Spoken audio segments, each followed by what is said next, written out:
Covid வந்ததுக்கப்புறமா பார்த்தீங்கன்னா நிறைய மரணங்கள் வந்து வேக்சின் போட்டனால வருது. கோவிடுடைய இன்ஃபெக்ஷனாலவோ கோவிடுடைய வேக்சினாலவோ டைரெக்டாக ஹார்ட் அட்டாக் அதுக்கு சம்மந்தம் கிடையாது. ஏதோ ஒரு வகையில் அது ஒரு அதனால வருது. எதனால வருதுச்சா?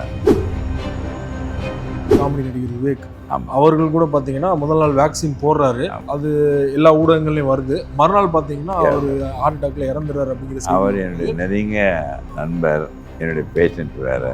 அவர் என்ன ஆச்சு, நாங்கள் வேக்சின் போட்டு அடுத்த நாள் இறந்தது பெரிய இதாக போச்சு. ஆமாம், நிறைய பேர் வேக்சின் போட மாட்டேன்ட்டாங்க. அதனால ஆமாம். என்ன ஆச்சு தெரியுமா? இன்னும் சொல்லிடுறப்ப நேயர்களுக்கு, எவராவது ஒருத்தருக்கு கேட்கின்றவர்களுக்கு 95% பிளாக் இருக்குதுன்னு வச்சுக்கோங்க. ஆர் உங்கள் அப்பா அம்மாவுக்கு சர்க்கரை வியாதி, cholesterol, pressure, heart attack, cancer உங்களுக்கு வந்திருக்கும். உங்கள் குழந்தைக்கு பேர குழந்தைங்கெல்லாம் போய்ட்டு ஜீன் வழியாக. ஒரு மகிழ்ச்சியான செய்தி ஒன்று சொல்ல போகிறேன், எல்லா நேரங்களும் புரிய வச்சுக்கணும்.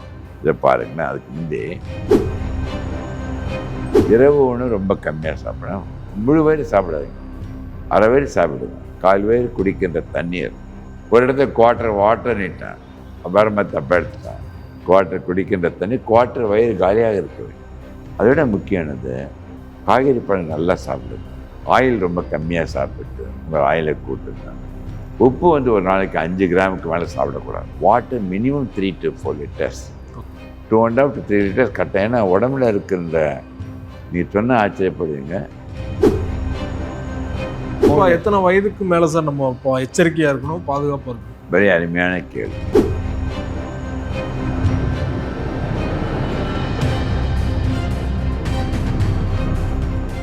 மீடியா சர்க்கிள் நேயர்களுக்கு வணக்கம். இன்றைய சிறப்பு நேர்காணலில் நம்மோடு இணைந்திருப்பவர் நம் இதயத்துக்கு நெருக்கமானவரும் இதய நல மருத்துவரும் பேராசிரியருமான வி சொக்கலிங்கம் அவர்கள். வணக்கம் டாக்டர். வணக்கம் சிவகுமார். 9 வயது சிறுமிக்கு ராஜஸ்தானில் நேற்று மதியம் பார்த்தீங்கன்னா மதிய உணவு சாப்பிடும்போதே சடனாக மல்டிபிள் ஹார்ட் அட்டாக்ல இறந்துருக்குது. சம்பவம் எடுத்து அவரோட கேள்விப்பட்டேன், நீங்களோட சொன்னீங்க. அதே மாதிரி 20 வயது கீழே, 8 வயசு 6 வயசு எல்லாம் இந்த இதய ரத்த குழாய் பிளாக் வந்து அட்டாக் வர்றது வெரி வெரி வெரி அன்லைக்லி. அவங்களே என்ன ஆயிருக்குன்னு தெரியுமானா, சில குழந்தைங்களுக்கு வந்து நுரையீரல் ரத்த கொதிப்பு இருக்கும், pulmonary hypertension, primary pulmonary hypertension. அது வந்து அந்த குழந்தைங்களுக்கு அதை கண்டுபிடிக்கலாம் வச்சுங்க, சாப்பிடும்போது எக்ஸசைஸ் பண்ணும்போது இறக்குறோம். அந்த இதய தசைகள் வந்து இது பாருங்களேன். ஆனால் அந்த பொண்ணுக்கு ஏதாவது அறிகுறி முன்னாடி காட்டியிருக்குமா சார்? அது அறிகுறி காட்டிருக்கலாம், காட்டாத கூட இருந்திருக்கலாம். அதான் ஸ்கூல் சில்ட்ரனில் செக்கப், ரொட்டீன் செக்கப் பண்ண அப்போ கண்டுபிடிச்சிட்ருக்கலாம். ஆர் இதய தசைகள் பாருங்க இப்படி இருக்குதில்ல, இந்த தசைகள் இப்படி வந்து 10 millimeters-ஆக இருக்கும் லெஃப்ட் வென்ட்ரிக்கல். அது 20 millimeters 30 millimeters திக் ஆகிடுச்சுன்னா கார்டியோமயோபதின்னு பேர். அப்படி தான் கூட அட்டாக் வரலாம். இந்த இதய ரத்த குழாய் பார்க்குறீங்கள, பிறவியிலிருந்தே ரத்த குழாய் வேறு விதத்துலேருந்து ஆரம்பிச்சிருது. அப்படி அனாமலஸ் ஆரிஜன் பேர். அப்படி இருந்தால் கூட அந்த வெசல் வந்து சுருங்கிறதுக்கு வாய்ப்பு உண்டு. சில சமயம் என்ன ஆகுதுன்னா, அந்த கண்டக்ஷன் டிஷ்யூன்னு சொன்னால் 72 மணி துடிக்குதுன்ட்டு, அவங்களுக்குள்ளே ஒரு சேனலை பதின்ட்டு ஒன்று இருந்து அதில் அட்டாக் வராதே, கார்டியாக் அரெஸ்ட் வரலாம். அதெல்லாம் செக்கப் பண்ணால் தான் வர முடியும். அந்த டெத்தெல்லாம் நம்ம அவாய்ட் பண்ணோம்னா எல்லாருக்கும் ஈஸியாக எடுக்க முடியாது. Families sudden death. இப்போ அந்த குழந்தைக்கு இறந்தது இல்லை, இப்போ அந்த உடனே அந்த குடும்பத்தில் இருக்க அந்த அப்பா அம்மா, அவங்களுடைய சிப்ளிங்ஸ், அண்ணனோ தங்கச்சியோ தம்பியோ, அவங்க எல்லாம் கம்ப்ளீட் செக்கப் பண்ணிவிட்டு ஸ்க்ரீன் பண்ணிங்கன்னா அதனால கண்டுபிடிச்சி அதை தவிர்க்க முடியும், பண்ண முடியும். குறிப்பாக கோவிட் வந்ததுக்கப்புறமா பார்த்தீங்கன்னா நிறைய மரணங்கள் வந்து வேக்சின் போட்டனால வருது அப்படின்னு ஒரு மித்து அப்படின்னு கூட சொல்லலாம். நிறைய பேர் வந்து நம்பிக்கிட்டு இருக்காங்க. இன்னும் அது உண்மைதானே சார்? அது முக்கியமான கோவிடுடைய இன்ஃபெக்ஷனாலவோ கோவிடுடைய வேக்சினாலவோ டைரெக்டாக ஹார்ட் அட்டாக் அதுக்கு சம்பந்தம் கிடையாது. ஏதோ ஒரு வகையில் அது ஒரு அதனால வருது. எதனால வருதுச்சா? அந்த வைரஸ் ஒன்லி இந்த லங்ஸில் மட்டும்தான் அஃபெக்ட் ஆகும். பட் என்ன ஆகுதுன்னா, கோவிட் டைமில் பாருங்கள், ஒன்று நிறைய உயிர் போயிடுச்சு. ஒரு வீட்டில் ஒருத்தர் ஒரு 20 வயசு 25 வயசு ஒரு ஆண் இருக்கார், அவங்க அப்பா இறந்துருப்பார். அந்த இறந்த நியூஸ் வந்து அவங்களுக்கு அதிர்ச்சி ஆகிடுது. அந்த குடும்பத்தில் பணம் இழப்பு போயிட்டுருக்கும், வேலை போயிட்டுருக்கும், ப்ளஸ் எல்லாம் ஸ்ட்ரெஸ் ஆகும் பொழுது அந்த கீரையில் விழுந்து ஹார்ட் அட்டாக்ல இறக்குறாங்க தவிர வேக்சினுக்கும் கோவிடுக்கும் சம்பந்தம் கிடையாது. அது வந்து உலகத்தையே திருப்பி போட்டுடுச்சு. Very unfortunate. லக்கிலி அந்த வைரஸ் வந்து இதய ரத்த குழாயும் இதய தசைகளையும் அஃபெக்ட் பண்ணாது. அது பண்ணேன். சரி, பயப்பட வேண்டாம், போட்டுருந்தா நல்லது. அது வந்து ஒரு காரணமாக நினச்சி ஏமாந்துடக்கூடாது. அதுக்கு மக்கள் சொல்ற காரணம், நம்புற காரணம் என்னன்னா, பொதுவா ஒரு வேக்சின்னா பல வருடங்கள் வந்து ஆராய்ச்சி பண்ணி இது பண்ணுவாங்க. இது பாத்தீங்கன்னா குறைந்த வருடத்துல 1 வருடம் 2 வருடத்துல ஒரு வேக்சின் எப்படி தயார் பண்ண முடியும்? அதனால ஒரு நம்பகத்தன்மை இல்ல. ஃபியூ மந்த்ஸ்ல பண்ணாங்க இல்லையா? அது வந்து எதுக்காக அப்படி பண்ணாது விட்டு இருந்தோம் வச்சுக்கோ, இன்னும் உயிரிழப்பு அதிகமா இருக்கும். பல மடங்கு, 10 மடங்கு, 100 20. அது வேக்சின் ஒன்று போட்டு தடுக்கிறதுனால தான் காப்பாற்றப்பட்டோம். அது வந்து என்ன ஆச்சுன்னா இன்டென்ஸ் ரிசர்ச்னால கண்டுபிடிச்சார். எல்லாமே ஸ்டெப் 1 ஸ்டெப் 2 ஸ்டெப் 3 டக்கு எல்லாம் முடிச்சு மார்க்கெட் பண்ண ஆரம்பிச்சிட்டேன். அது பெரிய ஒரு சக்ஸஸ் நம்ம வேக்சின். அந்த இன்ஃபெக்ஷனுக்கு பிரபலமான நடிகர் ஒருத்தர், காமெடி நடிகர் விவேக், அவர்கள் கூட பாத்தீங்கன்னா முதல் நாள் வேக்சின் போடுறாரு, அது எல்லா ஊடகங்கள்லயும் வருது. மறுநாள் பாத்தீங்கன்னா அவர் ஹார்ட் அட்டாக்ல இறந்துறாரு அப்படிங்கிற செய்தி. அவர் என்னுடைய நெருங்கிய நண்பர், என்னுடைய பேஷண்ட் வேற. அவர் என்ன ஆயிடுச்சு, நாங்கள் வேக்சின் போட்டு அடுத்த நாள் இறந்தது பெரிய இதாக போச்சு. நிறைய பேர் வேக்சின் போட மாட்டேன்ட்டாங்க. அதுக்கு அதனால என்ன ஆச்சு தெரியுமா, அவர் பையன் இறந்துட்டார். பையன் இறந்த உடனே அவர் பெரிய டிப்ரெஷன் போயிட்டார். அதெல்லாம் வெளில வரல. அப்புறம் சில பிரச்சனைகள், சினிமா ஃபீல்டு சரி, ரொம்ப நல்ல எல்லாரையும் சரி என்ன சொல்லுவேன், என்னெல்லாம் சிரிக்க வச்சுட்டு என் இதயத்தை பார்க்க வச்சுக்கிட்ட, நீ ஏன் டென்ஷனாக இருக்கு, ஏன் ப்ரெஷர் கொடுதுன்னு கேட்பேன். அந்த நகைச்சுவை நடிகர்கள் அந்த வேலையை வந்து ப்ரெஷராக வச்சுக்கிட்டாங்க. எப்போ இப்போ இசையமைப்பாளர் நிறைய பேர் இருப்பாங்க, அவங்களுக்கு ஹார்ட் அட்டாக் வருது. எதுக்காகன்னா இசையை கொடுத்து நம்மளை வந்து மகிழ்ச்சியாக வச்சுக்கிறேன், அவனால மகிழ்ச்சியாக இல்லை. நகைச்சுவை நடிகர் சந்திரபாபுலேருந்து எல்லாருக்கும் நான் டாக்டராக இருக்கேன். எதுக்காகன்னா நீ செய்கின்ற தொழிலை தெய்வமாக வச்சுக்க. அது ஒரு ரூபாய் சம்பாதி, ஒரு நாளைக்கு 1 கோடி ரூபாய் சம்பாதிப்பில் மகிழ்ச்சிக்கு தானே. ஆனால் சம்பாதிப்பில் மகிழ்ச்சி இழக்கும் பொழுது இந்த பிரச்சனை வந்துடுது. ஸோ எந்த தாரக மந்திரம் மகிழ்ச்சி தான் முக்கியமானது. இதை விட இது வரைக்கும் உலகத்தில் மகிழ்ச்சியை விட சிறந்த மருந்து கண்டுபிடிக்கவும் முடியாது. ஸோ இதெல்லாமே தடுக்க முடியும். மகிழ்ச்சியை இன்னும் சொல்லிடுறேன் நேயர்களுக்கு, எவராவது ஒருத்தருக்கு கேட்கின்றவர்களுக்கு 95% பிளாக் இருக்குதுன்னு வச்சுங்க. ஆறு உங்கள் அப்பா அம்மாவுக்கு சர்க்கரை வியாதி, cholesterol, pressure, heart attack, cancer உங்களுக்கு வந்திருக்கும், உங்கள் குழந்தைக்கு பேர குழந்தைங்கெல்லாம் போய்ட்டு ஜீன் வழியாக. ஒரு மகிழ்ச்சியான செய்தி ஒன்று சொல்ல போகிறேன், எல்லா நேரங்களும் புரிய வச்சுக்கணும். இதை பாருங்களேன். அதுக்கு முந்தி இது என்ன, இதுன்னா இது ஒரு பாயிண்டர். இந்த முனை என்பது கருவறை, இந்த முனை என்பது கல்லறை, இடையில் இருப்பதுதான் கோடு. அதன் வாழ்க்கை நம் கையில் தன்னம்பிக்கையில் மூட நம்பிக்கையை வற்று வாழும் பொழுது மனிதன் அமைதியாக இருப்பது கருவறையிலும் கல்லறையிலும் தான். எழில் என்ற வாழ்க்கை என்ற கோட்டில் அமைதி இழக்கின்றான். அமைதி இழக்கக்கூடாது. அதுதான் நான் ஒன்று சொல்கிறேன், நீங்கள் கூடவே சொல்லணும். உயிரினம் தெய்வம், உடலினம் ஆலயத்தில் ஏங்க 3 ஊக்கள் வேணும். 3 ஊக்கள் என்ன தெரியுமா, கூடவே சொல்கிறீங்களா? உணர்வு, உணவு, உடற்பயிற்சி. ஓகே. இந்த 3 ஊக்களை 60 வருடமாக உலக மக்கள் சொல்லிட்டு இருக்கேன். 3 மந்திரங்களாக நீங்கள் கூடவே சொல்லணும். எண்ணுகின்ற எண்ணம் சீராக, எண்ணுகின்ற எண்ணங்கள் சீராக, உண்ணுகின்ற உணவு சீராக, சீரான உடற்பயிற்சி. இந்த 3 மந்திரங்களுக்கு நீ 1 பைசா செலவழிக்க வேண்டாம். அதை கடைபிடிச்சிட்டா போதும். இது ஹார்ட் அட்டாக் மட்டும் சொல்றீங்களா? எல்லா உடம்பில் இருக்கின்ற எல்லா உறுப்புகளுக்கு, மாரடைப்பு மட்டும் இல்லை, இந்த 3 மந்திரங்களை கடைபிடித்தால் இந்த உயிரினம் தெய்வம் உடலினம் ஆலயத்தில் 100 வருடம் கலந்தீங்க.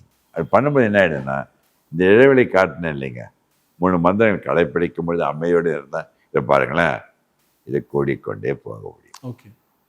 இல்லை சொக்கலிங்க வேதாந்தம் பேசாதுன்னா குறைத்து கொண்டு 20 வயது மகிழ்ச்சியாக இறக்க வேண்டியதுதான். ஸோ இருக்க வேண்டுமா இறக்க வேண்டுமா இரண்டும் கையில் தான். உடனே ஒரு மீட்டிங் ஐஐடியில் கூட இப்போ பெரிய மீட்டிங் பேசிட்டு வந்தேன். மகிழ்ச்சி எதில் கிடைக்கும் தெரியுமாண்ணா, தன்னிடம் இருப்பதை கொடுப்பதில் தான் மகிழ்ச்சி. அறிவாக, ஆற்றலாக, உழைப்பாக, நேரமாக, பணமாக இருந்து கொடுத்துக்கிட்டே மகிழ்ச்சி குறையாது. வாங்கும் இடத்தில் இருந்தால் மகிழ்ச்சி குறைஞ்சு. ஸோ மகிழ்ச்சி என்பது கொடுப்பதில், அந்த மகிழ்ச்சி அன்றாட சுரந்து வச்சுக்கிட்டே இருக்கும். இப்போ உண்மையாக உங்களோட பேசும் பொழுது சொக்கிலே மகிழ்ச்சி அடைகின்றேன். என்னால் நேர்களுக்கு பயணம் அதை விட பல மடங்கு மகிழ்ச்சி. நான் உண்மையில் தியானத்தில் உங்களிடம் பேசிக்கொண்டேன். உங்கள் வாழ்க்கையை ஒரு தியானமாக வச்சுக்கணும். அதான் அடிக்கடி ஒரு கேள்வி உங்களை கேட்குறேன், மகிழ்ச்சி என்பது கொடுப்பதில் அதை விட எது மிக்க மகிழ்ச்சியாக இருக்கும்னு நினைக்கிறேன் சிவகுமார்? கொடுக்கின்றதுல மகிழ்ச்சி, ஆமாம். அதை விட மடங்கு மகிழ்ச்சி எதில் இருக்கும்? பெறுறது இல்லையா சார்? அது பெறுறதுல மகிழ்ச்சி குறைஞ்சு நின்றுவேன். ஓகே. நீ பெற வாங்குற இடத்துல இருந்தால் கிடைக்காத மகிழ்ச்சி போயிடும் உனக்கு. I want to be happy, much more happy. எதுலேருந்து கிடைக்கும்னு நினைக்கிறீங்க? கொடுப்பதில் மகிழ்ச்சி, அதை விட பல மடங்கு மகிழ்ச்சி எது தெரியுமா? விட்டு கொடுப்பதில் மகிழ்ச்சி. ஓகே.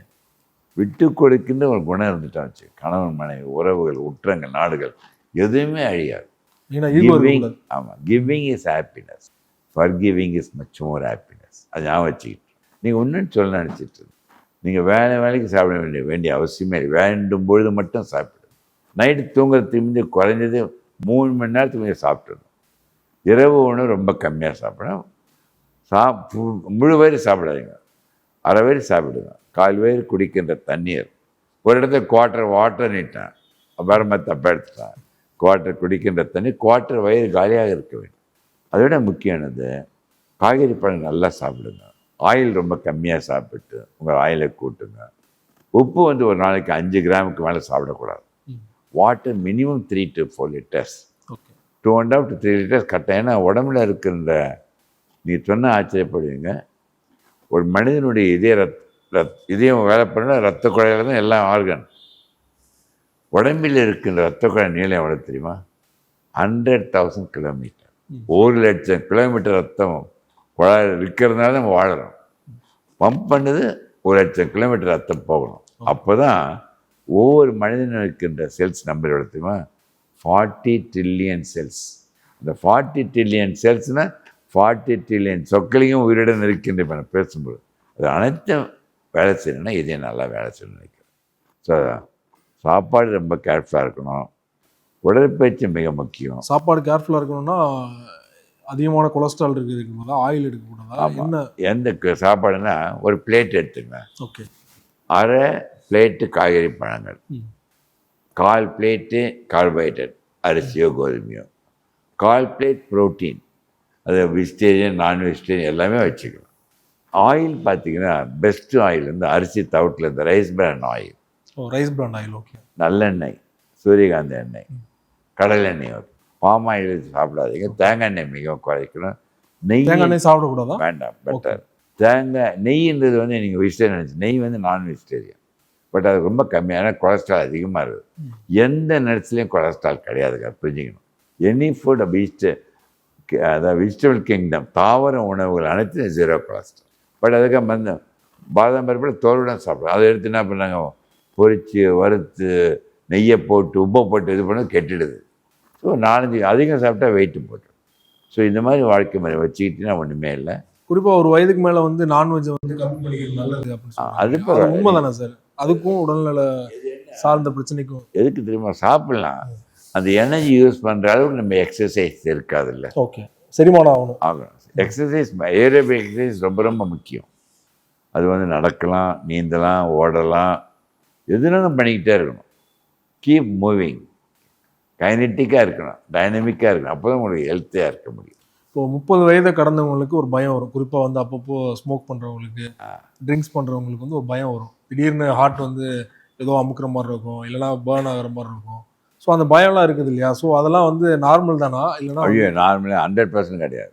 அதுக்கு ஒரு அறிகுறியாக வச்சுக்கிட்டு மகிழ்ச்சின்றது எதுக்கு பண்ண, ஸ்மோக்கிங் ட்ரிங்க்ஸில் மகிழ்ச்சின்னு சொல்கிறாங்க, அதை அறவோடு விட்டுடணும். உள்ளே இருக்க ஹாப்பியாக இருந்து மகிழ்ச்சி, இந்த என்டார்பின் சுரக்க அது பயங்கரமான போதைப் பொருளாச்சு. அது சுரக்க வச்சுட்டு ஹாப்பியாக இருக்குது. இன்னும் ஒரு மீட்டிங் ஒருத்தர் கேட்டார், சார் நான் சிகரெட் பிடிச்சா ஹாப்பியாக இருக்கணும் சார்னா, அந்த சிகரெட் பிடிக்கிறதோ மது அருந்துவதோ அது உங்கள் உடலை கெடுத்துருமில்ல, ஹாப்பினஸ் கொடுக்கும், அதுக்குள்ளே அழிஞ்சிருது எல்லாம். லிவரு இன்னும் சொல்லி இந்த ஆல்கஹால் பார்த்தீங்கன்னா அசிட்டால்டேட் தான் ஒரு போதைப் பொருள். டைஜஷன் ஆகும்போது நிறைய ஆல்கஹால் சாப்பிட்றவங்களும் பார்த்தீங்கன்னா 90 வயசுக்கு மேலே ஆரோக்கியமாக இருக்கிறவங்களும் உதாரணமாக சொல்கிறாங்க. அது ரொம்ப ரேர். அது ரொம்ப லேசாக சாப்பிடுவான், கேர்ஃபுல்லாக இருந்துப்பான், அவனுக்கு தெரியும் என்ன சாப்பிட நியூட்ரியன்ட்டாக. அது ஆல்கஹால் மருந்தாக யூஸ் பண்ண மாட்டேன். இப்போ ரீசெண்டாக என்ன தெரியுமா, எல்லா கேன்சர்களுக்கும் காரணம் நீங்கள் குடிக்கின்ற ஆல்கஹால். பெரிய கார்சினோஜெனிக். உடம்புல ஃபேட்டே சேர்க்கக்கூடாது, உடம்புல பாரம் கூடாது, மனதிலும் பாரம் கூடாது. அதான் அடிக்கடி சொல்கிறேன். எதுக்காக சொல்கிறேன்னா, குண்டாக இருந்து ஷார்ட்டாக இருந்தாங்க வச்சுக்கோங்க, லேடிஸ் எஸ்பெஷலி ஹார்ட் அட்டாக்கோ, பிரஸ்ட் கேன்சர், யூட்ரன் கேன்சர் கட்டாயம் வந்துடும். ஏன்னா உடம்புல ஃபேட் சேர்ந்தாவே அது வந்து ஒரு ஹார்ட்டில் ரத்த குழாய் அடைப்பை உண்டு பண்ணும், சுகர் வந்துடும், ப்ரெஷர் வந்துடும், கொலஸ்ட்ரால் எல்லாமே வந்துடும். வெயிட்டை டிம்மாக வச்சுக்கணும், நீங்கள் உடனே சீராக வச்சுக்கணும், அதில் ஒன்றும் சந்தேகமே வச்சுக்கூடாது. ஸோ 3 மந்திரங்கள் கடைப்பிடிக்கிறது கட்டாயம் உண்டு. அதுக்காக நான் எல்லாருக்கும் என்னென்னு தெரியுமா சொல்கிறேன், இதை பாருங்களேன். இது என்ன பார்க்குறீங்க நீங்கள் சொல்லுங்கள் பார்க்கலாம். இது கால்குலேட்டர் பேங்க் இப்போ என்றைக்கு பார்க்குறேன் இல்லையா? அந்த கால்குலேட்டரில் பார்த்தீங்கன்னா சிம்பிள்ஸ் தாங்க வாழ்க்கை. நல்லதை கூட்டி கெட்டதை கழித்து அறிவை பெருக்கி நேரத்தை சீராக வகுத்து நீ சமநிலையில் வாழ கற்றுக்கொண்டான். 100 வருடம் வாழலாமே. So life itself calculation சொல்கிறேன். உன் வாழ்க்கையை மற்றவர்களை பார்த்து நீ காப்பீடிக்கக்கூடாது. காப்பீடித்தால் நீ இறப்பதற்கு ரொம்ப ரொம்ப வாய்ப்பு உண்டு. உன் வாழ்க்கையை நீ முடிவு பண்ணிவிடும். அதான் அடிக்கடி சொல்லுவேன், please avoid hurry worry curry to get பரீடுன்னு. இப்போ உன்னை ஏதாவது சரின்னு சொன்னேன்னா அந்த சிரிக்கும்போது என்டால்ஃபின் நிறைய அளவு கூடுது. உங்களுக்கு ஒரு கேள்வி, எத்தனை இதயம் நினைக்கிறீங்க மனிதனுக்கு? இறைவன் இயற்கையில் எத்தனை இதயம் இருக்குதுன்னு நினைக்கிறீங்க? எனக்கு தெரிஞ்ச ஒன்று தான் சார், ஒரு இதயம். அது உண்மையானது, நீங்கள் சொன்ன மோஸ்ட் பவர்ஃபுல். ஆனால் 3 இதயம் இருக்குது. நேரில் சொல்கிறேன், இது ஒரு இதயம். 2 கணுக்கால் இல்லை, ஆமாம். ரைட்டு லெக்கில் காஃப் மசில், லெஃப்ட் லெக்கில் இருக்க காஃப் மசில், கெண்டைக்கால், அந்த தசைகள் 2 இதயங்கள். ஸோ சென்ட்ரல் இதயம், இந்த பெரிஃபரல் இதயம். இந்த பெரிஃபரல் இதயத்தில் இயக்கி கொண்டிருந்தால் தான் காலில் இருக்கிற ரத்தம் பம்ப் பண்ணி இங்கே இதயத்துக்கு வர முடியும். அதனால தான் நடைப்பயிற்சி போகணும்னு சொல்கிறேன். எல்லாமே நடைப்பயிற்சி என்டார்ஃபின்.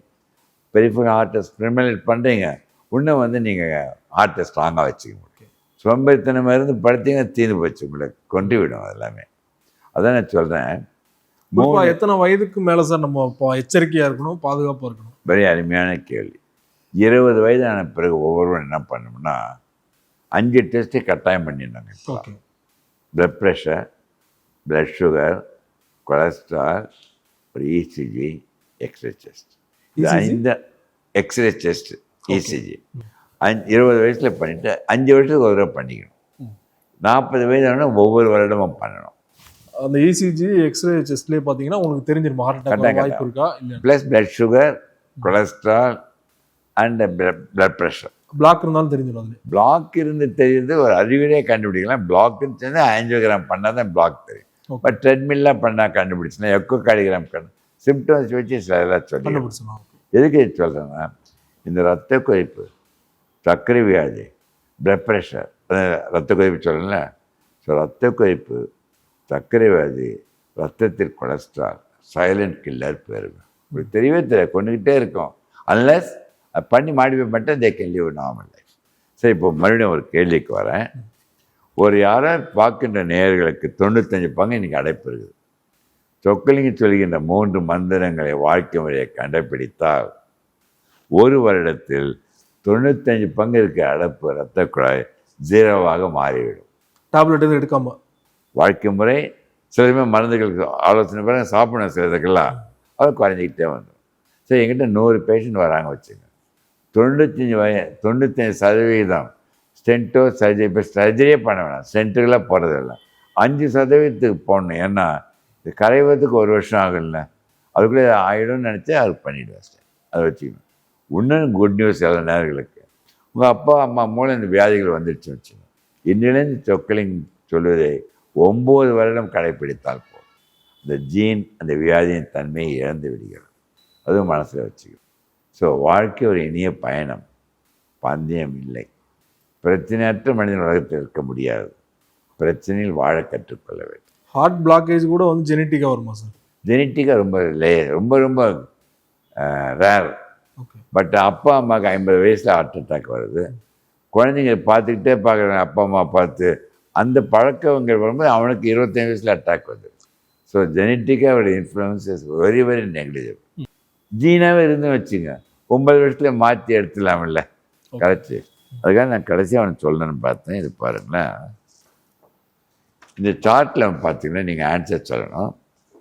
மகிழ்ச்சின்றது 0, 5, 10ன்னு போடுறோம். நீ எந்த மகிழ்ச்சியில் இருக்கிற? இது எப்படி சார் அளவீடு நம்ம சொல்கிறோம்? உன்னுடைய ஹாப்பினஸ் லெவல் ஆஃப் ஹாப்பினஸ்ஸை ஸ்கேலில் போடலாம். 9 சொல்லலாம் சார். 9 பரவாயில்ல, ரொம்ப ஆச்சரியம். ஒருத்தர் 100 கோடி வச்சுருக்கான், 2க்கு மேலே ஹாப்பினஸ் இல்லைன்றோம். நான் இப்போ நேர்களுக்கு சொல்கிறேன், வெளியில் இருக்கின்ற பிரச்சனை எதுவாக இருக்கட்டும், இதுவன் 0, 2, 3 எதுவாக இருக்கட்டும், ஆனால் கேட்கிற நேர்கள் அனைவரும் இன்றையிலிருந்து இப்பொழுதே 10 மகிழ்ச்சிக்கு உள்ளே போயிடணும். ஸோ உள்ளே இருக்க மகிழ்ச்சியை 10 வைத்துக்கொண்டு வெளியில் இருக்கின்ற மகிழ்ச்சியற்ற நிலையை போக்க முயற்சி பண்ண தவிர வெற்றி அடையலாம், வெற்றி அடையாமல் இருக்கும். அப்பவும் கீப் கோயிங் லைக். ஸோ எந்த நிலையிலும் மகிழ்ச்சியான 10க்கு குறையக்கூடாது. இப்போ உங்களை கேட்குறேன், இப்போ எதில் இருக்கீங்க? இப்போ சொல்கிறேன் 10. அவன் 100 வருடம் வாழ போகிறேன். ஓகே சரி, ஒரு கேள்வி என்ன கேட்குறான், நீங்கள் சொக்கலிங்க எதில் இருப்பேன்னு நினைக்கிறீங்க? 10 வரை தான் இருக்குது, அதெல்லாம் 10ல் தான் இருப்பீங்க, இல்லைனா வந்து 100 கூட சொல்லலாம். அப்படியே அப்போ ரொம்ப அருமையான கேள்வி. உங்களோட கைத்தட்டல் பாருங்கள். எல்லையற்றதுதான் மகிழ்ச்சி. புரிய வைக்கிறதுக்கு நேரம் சொல்கிறேன், மகிழ்ச்சி என்பது எல்லையற்றது. எல்லையற்ற மகிழ்ச்சிகள் தான் விலை மதிக்க முடியாத உயிரை காப்பாற்ற முடியும். ஸோ இந்த அனைத்தும் நீங்கள் நேயர்கள் கடைப்பிடித்து கேட்கிற நேயர்கள், உங்கள் உறவினர்கள், உங்கள் நண்பர்கள் அனைவருக்கும் இந்த கருத்தை சொல்லி அடைஞ்சிங்கன்னா மாரடைப்பு இல்லாத சமுதாயத்தை உருவாக்கி அனைவரும் நலமுடன் வளமுடன் வாழ வாழ்த்தி விடைபெறுகிறேன். நன்றி, வணக்கம். நன்றி சார், ரொம்ப நன்றி.